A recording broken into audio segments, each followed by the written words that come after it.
Well, good morning. Lovely to be here. Yvonne, thank you very much for the introduction. Richard, can I thank you and the Financial Services Council both for the work you do and for having me here this morning. So what I thought I'd do is just, I guess, a little bit of a sense of how we're seeing things from the opposition benches. But can I just start off by saying that in my role as the opposition finance spokesperson, fundamentally what I'm interested in is making sure that New Zealand continues to have the fundamentals in place to support a growing and vibrant economy. And look, I think it's very easy sometimes for the reason that that's so important to us to get sort of lost in the discussion around sort of financial policy.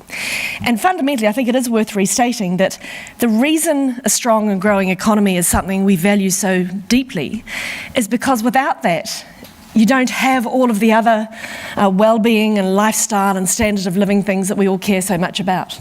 You know, without the strong economy, you don't have the jobs and the incomes and the tax revenues and the standard of living.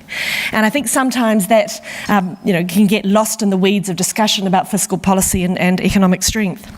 So when we were in government, we described and we set out our view of what those fundamentals for a strong economy were through what we used to talk about as our business growth agenda. And we grouped it sort of broadly into 6 categories of export markets, skilled workforces, natural resources, infrastructure, innovation, and of course capital markets.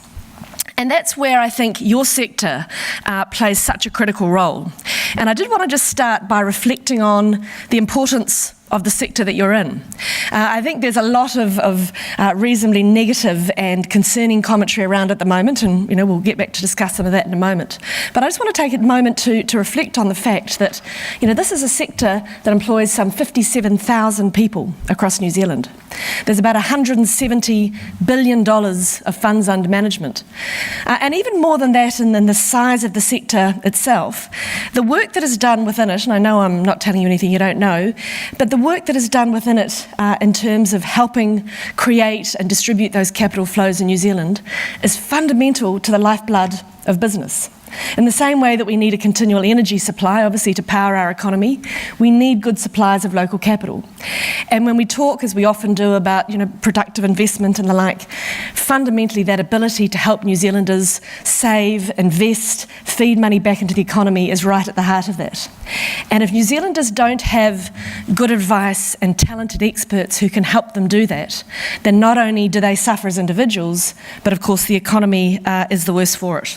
So it really is a tremendously critical part of our economy. And I do want to spend a minute just reflecting on that, because when we get into the discussions about some of the current issues and regulatory frameworks, I think you have to go into it with that understanding first and foremost that this is a sector that we need to ensure remains vibrant and successful and thriving. If we don't, we run a real risk. It was interesting to hear Yvonne in the introduction talk about some of the sessions you've had already focusing on innovation, because that was one of the other things I wanted to touch on. The potential for innovation, right across the economy obviously, but in a sector like this with, as we've already heard, fintech and AI and big data analytics and cybersecurity, I think is incredibly exciting. And that's true, of course, across the economy. But when you think about how that innovation can add value to what you do and add value, therefore, to the ability you have to create wealth and opportunity for New Zealanders and New Zealand businesses, I think that is, as I say, incredibly exciting. Now, it comes with challenges. A lot of what we're talking about in that space involves information use and how we're going to gather, collect and use information. And when you're talking about information use, immediately you run up against some pretty challenging privacy and disclosure rules and how all that's going to be resolved. My view on that has always been, yes, these are challenging discussions and absolutely those rules have to be gotten right, but it shouldn't deter any of us from taking on and examining how that potential can really reform and rejuvenate and revolutionise some of what's done in financial services. So speaking of rules, I think it's worth reflecting that you have gone through a decade, really, of some of the most robust and significant regulatory upheaval and impost, probably of any sector that I can think of over the last decade. And I know that will have been challenging. Regulation always is. But I think also if we reflect back through the financial situations that led to some of that over the last decade, we can see that there was a reasonably necessary reaction to circumstances. Now, that's not to say, of course, that any regulatory system can't be improved. I think it's always possible to improve systems, and it's always incumbent on any government to be constantly open to saying, have we got it right? Because I think the one thing that for me really strikes out when we're talking, or jumps out when we're talking about regulation, is this concept of balance. And it's going back to what I was saying before about the importance of ensuring that the sector remains viable and vibrant and thriving. Because absolutely we have to ensure that we're protecting consumers and that faith and trust has remained in the sector. And I know you had a very interesting discussion with Rob Everett yesterday when he went through in a reasonably direct way, it sounds like, from the media reporting, some of those challenges. And he's absolutely right. You have to protect the view that the sector and the consumers have of the sector. But if you lose sight of that balance of ensuring that the sector remains vibrant and a sector that people want to be in and grow and invest and develop technology, then actually the economy suffers. And I think we have to be very careful that we don't allow the bad cases or the bad eggs to drive a belief that somehow it's an industry full of pariahs, because I certainly don't believe it is. And I was just joking with Richard out the front. I professionally am a lawyer by background, and so I've gone from being a lawyer to being a politician. So believe me, I know all about being in sectors that are publicly treated as pariahs.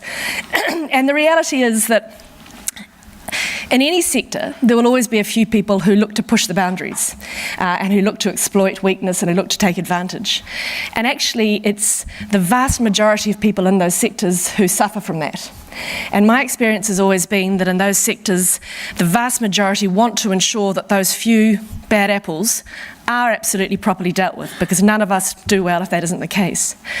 But equally, we can't allow the public perception to become that somehow the industry is endemic and rife with that sort of approach. Trust is an incredibly important part of the work you do. And I think of trust as something that has to be continually fed and nurtured. It really is a case, I think, if you're standing still, you are going backwards. So there is a really important job to be done to ensure that there's a continual process of improvement and trust building with the community. Particularly at the moment, of course, when we're dealing with the Australian Royal Commission into banking practices and some of the commentary that's come out from Australia. I think I've been watching, obviously, very closely that process and how our New Zealand regulators have been dealing with that. Excuse me, I sit on the Finance and Expenditure Committee in Parliament, which is keeping a close eye on the work that both the RB and the FMA are doing. Look, can I just say to begin with that I think the RB and the FMA processes have been absolutely correct. I think they are right to be asking the questions and checking whether there is any evidence to suggest that the same sorts of behaviours that we've been seeing reported in Australia aren't occurring here. I think they're also right to have noted, as they have done to our committee, that actually most of the Australian concerns have already been known to our regulators and so have been part of those work programs for a while, and that they haven't as yet seen any evidence of the same sort of systemic issues excuse me, that we've seen in Australia. But nonetheless, as part of maintaining that trust element, it is absolutely right that they be going through it very carefully and reassuring the public, and actually putting the institutions to the test and saying, show us, satisfy us that we shouldn't be concerned and that we don't need to act even more.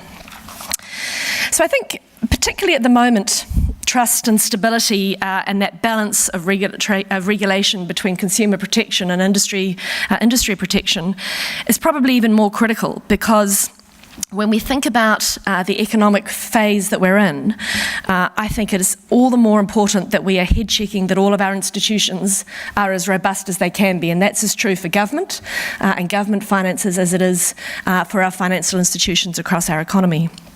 And the reason I say that is because I think there are certainly some wobbles on the horizon that we need to be very, very cautious of and be ensuring, as I say, that we're putting ourselves in a good position. Domestically, I would say that the economy remains still performing well, but there is no question that the indicators are showing some real nervousness around growth slowing. You know, we've heard, I'm sure, the ongoing debate around confidence levels and investment intention levels and hiring intentions and consumer confidence and all the various numbers. Certainly not at crisis level, but certainly some indicators that are expressing some real nervousness that I think we do have to certainly pay attention to as the New Zealand economy visibly now starts to slow its growth ahead of the rest of the world. When you've got now New Zealand our GDP per capita growing at only 0.6% over the last year compared to Australia at 1.8%. That's worrying because, of course, our relative position with Australia is one of the core drivers of our economy, because it's very easy to make a decision as to whether you base yourself and your business and your capital here or across the ditch. And that actually would make it, it has made it the first time in 6 years that our GDP per capita has been behind Australia. And certainly the forecasts coming out of NZIER and the like are starting to now come off quite sharply. Even NZIER, just over 3 months, are now predicting an economy $9 billion smaller in 2022 than they had thought just 3 months ago. So certainly some things that we need to be mindful of. And on the international front, while I think the international economy is still performing actually very well, again, there are wobbles that I think we need to be very cautious of and preparing for. Whether you look at Turkey, which of course has had a complete currency collapse, Argentina have just requested an early bailout, Venezuela with hyperinflation, South Africa going into recession, it's sort of a continual but perhaps heightening nervousness around China. And even if you look at global debt overall, we've gone from a situation where global debt in 2008, so just 10 years ago, was 97 trillion, and in that last 10 years that's now blown out to 170 trillion, or just under 169 trillion. So there are certainly some signs of nervousness and potential economic shock on the international and the domestic horizon that I think, as I say, do mean that we have to be all the more mindful of our local resilience, our structures, our frameworks. We saw in the wake of the GFC how there was certainly some weakness in our framework before that. A lot of change, as you know, to address that. And it's, as I say, right that we are now head checking that we are well positioned going forward. But let me just end with the message that I started with, which is, while absolutely I'm supportive of a very rigorous process locally to ensure that trust is maintained, that our structures are right, we have to remember that it cannot be all a one-way street in regulation such that the industry itself gets undermined and destroyed, because it is an industry that is critical to our wider economy. And I want to thank you all for the work that you do in it, and I'm very much looking forward to taking your questions. Thank you very much. Thank you, Amy. It was really good to receive your words of support and encouragement for our sector, and I think there's no argument. Literally a fireside chat. It is. We should have bought some marshmallows. So there is no argument really from anyone in the room here for the need for trust and stability, and certainly judging by the number of questions that we've got on the monitor, there's no shortage of areas that our delegates would like to explore. So let's move in. So Amy, what are the big issues you'd like to see addressed? Yeah, look, there are a number, and you will appreciate that we are at an early stage of our 3-year phase where we're going through and really thinking about what our policy will be in 2020. I think a couple that have certainly piqued my interest to date, and they might not all be relevant to your sector. But the first of those is how we think about and deliver and fund infrastructure in New Zealand. And I've got a personal view that we cannot continue to simply sort of have a discussion about how big the hole is and who's going to write the cheque to fill it while we can do that. I think actually we need to start questioning why there's been a systemic failure across local and central government over many, many decades in that we get ourselves into a position where we get these infrastructure shortfalls. And there's no doubt in my mind that, you know, with the 3-year cycles that we have in political terms, it's been very easy for some of these big-term, long-term projects to be pushed out for someone else to think about down the road. Excuse me. And I don't personally think we solve them simply by looking at different funding mechanisms. That's part of it. I actually think we need to think about the accountability right across the sector, within local government certainly, but feeding back into the interplay between local and central government as to why the accountability is not seeing the prioritisation of that sort of spending and address that, and then also look into the funding component as well. There's no question that we have to continue to think about how we make our economy more productive. It's a word that politicians like to bandy about, and while everyone can claim we're going to make our economy more productive, I think the reality is that New Zealand is no different to a lot of parts of the world where there's not a sort of a magical answer. But there is, again, and as I said in my presentation, it has to be that a big part of that is going to be driven by technology and AI and the way we use data and, as I say, data analytics. And in that sense, I think New Zealand is incredibly well positioned. We have, I think, some of the cleverest people in the world. I'm a great believer in that Ernest Rutherford quote. You know, in New Zealand we didn't have the money, so we had to think. And I think time and time again we've seen New Zealanders are very good at being clever at solving issues, but what we're not so good at is thinking about how we commercialise and take that to the rest of the world. And I think if we can join that link between our creativity and our commercialisation techniques, I think we will certainly go very well. But look, there's a number of wider issues, and if I was looking across the board, obviously, climate change and how we balance our land-based natural resource economy with our environmental footprint. There's a number of big issues that we're going to continue to be working on, but I could go on and we wouldn't get to the other questions, so I'll stop there. Thank you. Now, it is actually Money Week this week, Amy, and in terms of some top tips, what was the best advice you were given about money, and what advice would you give to others? Wow, okay, so this is going to sound very lowbrow to all of you very clever people in the sector. The first is my brother, actually. He was very parsimonious and very careful. He always said, when you put something in the capital column, you never take it out of capital. And that's always been, very good advice, that, when we've worked and we've built a capital asset, we've always made sure capital stays in capital and we don't sort of start eating away at it. The second is probably, I'm just thinking of my husband, who was always equally, he's a farmer, so he's equally parsimonious, deep pockets, short arms, and a bit of barbed wire in them. But he was always very much of the view that, if you can't afford to pay for it outright or, pay off your credit card every month, you don't do it, and just making sure you stayed out of that cycle of that sort of insidious long-term debt that can eat away at you, particularly when you're young and starting out. I remember, sort of sitting there on, not quite beer crates, but some pretty dodgy old furniture and looking at these ads for flash lounge suites and, just $9.95 a week on HP and sort of wishing that we weren't quite so parsimonious. But I think actually in hindsight that's been very good advice to understand effectively how hard it is to earn it, how easy it is to spend it, and how quickly debt can become insidious. I think is probably some of the best advice I've had. Thank you, absolutely. And I think with our industry being focused on certainly encouraging New Zealanders to save, and obviously that managing debt is a big part of that. So I guess there has been a lot of talk about business confidence, and what are you seeing as you go around New Zealand? I mean, what are people saying to you? What are the business sector saying to you? I think what I'm hearing the most, and look, it's a mixed picture. I'll talk to some businesses and they'll say, oh, things are great, and then I'll talk to 3 or 4 more in a row and say, oh, it's all terrible, the sky is falling.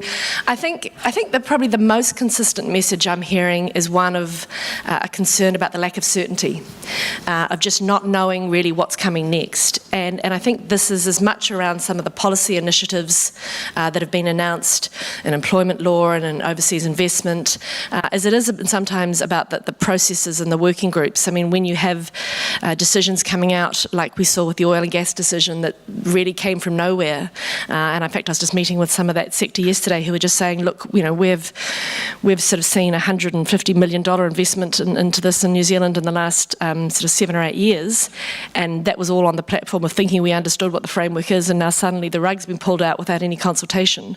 And a lot of businesses are saying, well, gosh, who's next? And I think that uncertainty, as I say, the 150 odd working groups, none of which we know quite what they'll say in terms of the direction of travel. And if there's one thing that I hear from businesses is that they can adapt to most things as long as they know what the rules are. It's when those rules are changing, or worse, they could be changing and you don't know where they might land, it's very difficult to plan and adapt.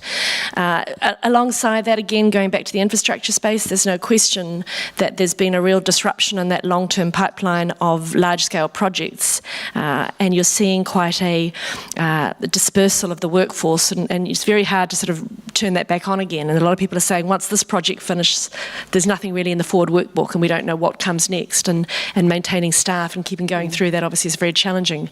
I think that's what's driving a lot of the nervousness. Now, business confidence, the headline number, yep, we know it doesn't, correlate exactly to GDP, but when it's as low and as consistently low and continuing to fall as it has been, you've got to take it a bit seriously. But equally, when you look at the own activity measures, the hiring intention measures, and the investment intention measures, actually those do correlate quite well to future growth, and they're presenting a pretty worrying picture. So, as I said in my speech, certainly not at crisis levels, but I think they're indicators that if they're not taken seriously now, could become real drags on the economy. Great, thanks. So now we do have some questions from the audience here, and so one of them, looking back at the changes to KiwiSaver that in hindsight you wish you'd had the chance to address in government. Look, it's very... First of all, I just caveat it because I'm a lawyer and I caveat everything by saying that this sits in the commerce portfolio predominantly, and so Brett Hudson is leading that for us. But I think the one thing I would say is that it's very easy sometimes to look back in hindsight through the lens of today's economic conditions, and whether we're talking about debt or policy changes or government support or rules and the like, we're in a very different part of the economic cycle and the government cycle now, when we've got strong and growing surpluses and as I say, a reasonably resilient economy still, than we were through most of our period in government. I feel pretty sorry for Bill English, really, that he had to fight so bloody hard to get everything back from the GFC and back into credit and back going well. And just when the machine was really starting to hum, he didn't get the chance to sort of get in and think about how we would do that. I do want to see our savings regime generally, and KiwiSaver as a part of this, made more attractive. And one area that I'll be very interested to see in what the tax working group come out with is any ways in which they look to incentivise and support savings investment. I do think as a country we need to do more in that space, and I would be very interested, frankly, in hearing from groups like yours as to how we change at a micro level some of the settings within KiwiSaver to help advantage that. Great. And just on that tax working group, are there any other big issues that you'd like to see addressed? There's plenty I'd like to see them not do. Look, I'm really worried that they're going to come out with a capital gains tax, potentially a land tax. And the reason I'm so worried about that is when you think about a capital gains tax, it's been talked about as a sort of a way of addressing New Zealand's housing affordability issues. But let's be really clear about this. They've already made it clear that a capital gains tax would exclude the family home. So that automatically takes out about 65% of residential properties in New Zealand. We've already got a 5-year bright line test which imposes a capital gains tax for any transaction within 5 years of purchase. That takes out another 30-odd% of the residential property market. So the reality is a capital gains tax will have almost no impact on the residential property market from what's already in place. So what it would end up being is a tax on small business and farms and shares. Now, I worry about that because we have to be very careful about maintaining our international competitiveness as an investment destination. No one's queuing up to come and invest here. We've already sent a massive close for business sign out to the international investment community with overseas investment changes and the oil and gas decision. We already have one of the higher relative corporate tax rates in the world. If we now say, and by the way, there's also going to be a new capital gains tax on business and investment into productive enterprise, that can have a particularly chilling effect. Now think about the fact that 97% of our business is small mum and dad enterprises, and effectively you're taxing those nesting investments at the very time we're trying to say to New Zealanders invest more in the productive economy. So I really worry that that would be a particularly regressive step, and I'll be watching very closely to see what they do there. It's going to be interesting times, isn't it? And in terms of, so another question we have here is, what should New Zealand aim for in terms of government debt, given the risks of another GFC? Yeah, look, it's a really good question actually. We had a view that now that New Zealand was through the period of recession, GFC, Canterbury earthquakes, Kaikoura earthquakes, where we did have to, and I would obviously argue rightly, ramp up debt to support the economy.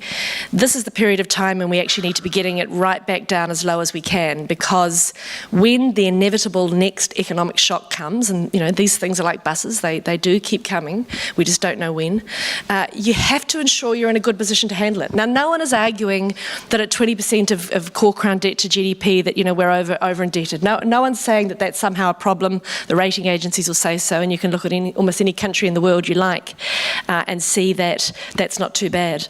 But just think about this. When we went into the last GFC, we had net core crown debt of around 6% of GDP. And we had interest rates, Reserve Bank interest rates, the official cash rates are at around 8%. So we had a huge capacity in both government debt terms and in monetary policy terms to support us when we went into a fiscal shock.